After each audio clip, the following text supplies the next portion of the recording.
कालबैशाखी जनित वर्षा और वज्रपात उजाड़ी देला बेउसा। वज्रपातरे निमिषक मध्यरे जलीपोड़ी पाउस होईगला दुकान गृह और लक्षाधिक टंकार सामग्री। रास्ता कड़े छोट दुकानटीए करी परिवार चलाउथिबा क्षुद्र व्यवसायी हेले सर्वहरा। गतकाली शुक्रवार राति 9:30 समय देवगढ़ जिला बारकोट ब्लॉक गोड़ाबंध ग्राम प्रबल वर्षा और झड़ तोफान लगी रही। ग्रामर 49 नंबर जातीय राजपथ कड़े छोट ग्रोसरी दुकान करिथिबा तपन कुमार साहू निज दुकान बंद करी घर को फेरुथिले।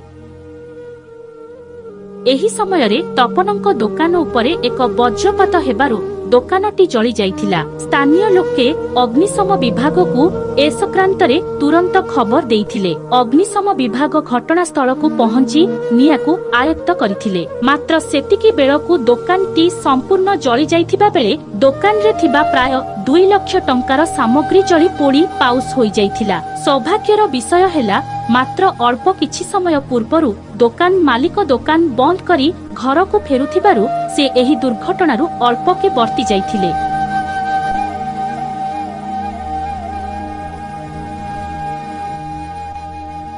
धार करज करी दुकानटीए खोली निज परिवार चलाउथिबा तपन एबे सर्वहरा होई पड़िछंती। एही क्षतिग्रस्त व्यवसायी को सरकार आवश्यक सहायता प्रदान करिबाकू ग्रामवासी दाबी करिछंती।